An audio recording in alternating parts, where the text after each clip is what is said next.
আমাদের মধ্যে বেশিরভাগ মানুষই প্রতিদিন অজান্তে এমন এমন ভুল করে থাকেন যেগুলোর জন্য নিজেদের মূল্যবান চুলগুলোকে হারিয়ে ফেলেন।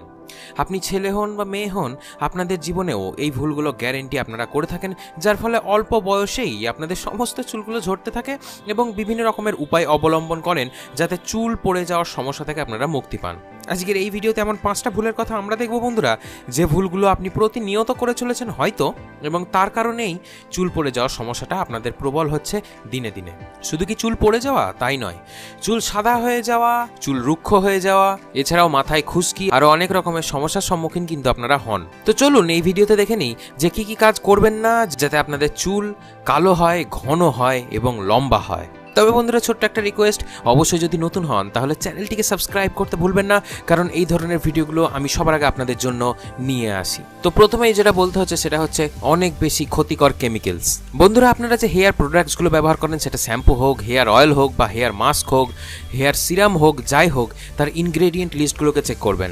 দেখবেন বিভিন্ন রকমের কেমিক্যালস সেখানে দেওয়া থাকে, হয়তো সেটা বিভিন্ন রকমের স্ট্যান্ডার্ড মেনটেন করেই দেওয়া হয়, কিন্তু প্রতিনিয়ত সেই ধরনের প্রোডাক্টগুলো ব্যবহার করলে সাময়িক সময় অবধি তো চুল আপনাদের ঠিকঠাক থাকবে, কিন্তু ভবিষ্যতে ড্যামেজ হয়ে যাওয়ার সম্ভাবনা প্রবল হয়ে যায়। তাই artificial colour, artificial fragrance, parabens, silicones, mineral oil, এগুলো দেখবেন যেন আপনার প্রোডাক্টে দেওয়া না থাকে। সব থেকে ভালো হবে যদি আপনি বেশি কোনো প্রোডাক্ট চুলে অ্যাপ্লাই না করেন, শুধুমাত্র শ্যাম্পু আর হেয়ার অয়েল ব্যবহার করলেই হবে বন্ধুরা। নাম্বার 2 হচ্ছে নো অয়েলিং, অর্থাৎ একদম অয়েল না দেওয়া চুলে।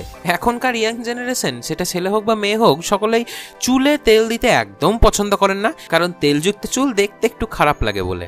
তবে আপনি যেন এই ভুলটা করবেন না। চুলে তেল দেওয়ার অনেক উপকার আছে, তবে একটু সঠিকভাবে প্রয়োগ করা জানতে হবে, এবং যে তেলটাও ব্যবহার করছেন সেটাও সঠিক হতে হবে বন্ধুরা। যদি আপনাদের খুব অয়েলি হেয়ার হয় তাহলে মোটামুটি সপ্তাহে 1 দিন করলেই হবে। যদি আপনার চুল একদম রুক্ষ হয়, শুষ্ক হয়, তাহলে 3 থেকে 4 দিন সপ্তাহে তেল দিতে হবে আপনাদের চুলে। তবে যাদের অয়েলি চুল তারা আর একটা কাজও করতে পারেন, স্নানের 1 ঘন্টা আগে আপনারা হেয়ার অয়েল অ্যাপ্লাই করতে পারেন এবং স্নানের সময় শ্যাম্পু করে নিন বা শুধু জল দিয়ে চুলটাকে ধুয়ে নিতে পারেন বন্ধুরা। হালকা গরম নারকেলের তেল হোক বা সর্ষের তেল হোক যদি আপনারা দিতে পারেন চুলে, তাহলে সব থেকে বেশি বেনিফিট পাবেন। তবে একটু সার্কুলার মোশনে হেয়ার অয়েলটাকে অ্যাপ্লাই করতে হবে যাতে ব্লাড সার্কুলেশনটা আপনার স্ক্যাল্পে বাড়ে। সবার আগে মনে রাখবেন 100% ন্যাচারাল অয়েল ইউজ করবেন। নারকেলের তেল সবার জন্য বেস্ট, তবে নারকেলের তেলে কোনো রকম সমস্যা থাকলে আপনারা বাদাম তেলও ব্যবহার করতে পারেন। যদি খুব রুক্ষ সূক্ষ্ম চুল হয় তাহলে আপনারা সর্ষের তেলটাকে ব্যবহার করতে পারেন, অবশ্যই যেন সেটা খাঁটি হয়। নাম্বার 3 হচ্ছে ভিজে চুল। আপনারা হয়তো জানেন না বন্ধুরা, যখন চুলের গোড়া নরম থাকে অর্থাৎ ভিজে থাকে তখন কিন্তু চুল খুব বেশি ঝরে পড়ে। যখন স্নান করবেন তারপরে চুল একদম ড্রাই হয়ে যাওয়ার পরে তারপরেই চিরুনি অ্যাপ্লাই করুন, তার আগে কিন্তু ভুলেও চিরুনি ব্যবহার করবেন না।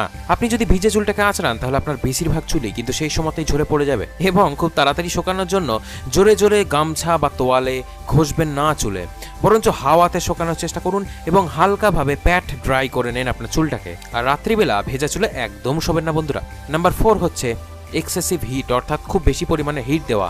গরম জিনিস চুলের জন্য একদম বিপজ্জনক। সেটা আপনি প্রতিদিন যদি হেয়ার ড্রাই করেন তাহলেও বিপজ্জনক, প্রতিদিন যদি হেয়ার স্ট্রেটনিং করেন হট রড দিয়ে সেটাও কিন্তু খুব বিপজ্জনক। তাই মনে রাখবেন একদম হিট যেন চুলে অ্যাপ্লাই করা না হয়। সপ্তাহে 1 দিন বা মাসে 2-1 দিন করলেন ঠিক আছে, মেনে নেওয়া যাবে, কিন্তু তার বেশি প্রতিদিন একদমই নয় বন্ধুরা।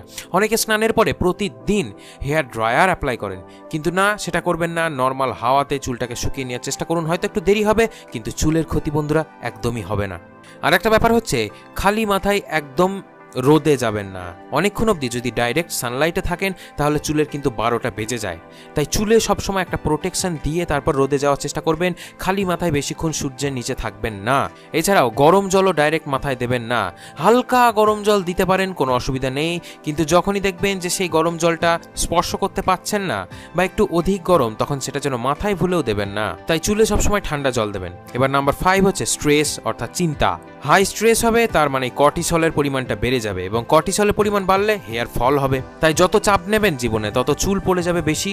এবং মনে রাখবেন বেশি সোশ্যাল নেটওয়ার্কিং সাইটগুলোকে ব্যবহার করবেন না, বেশি জোরে জোরে গান শুনবেন না, খুব জোরে কথা বলবেন না, খুব বেশি কাজের চাপ নেবেন না, স্টুডেন্ট লাইফে অত্যাধিক পরিমাণে প্রেশার নেবেন না পড়াশোনার জন্য।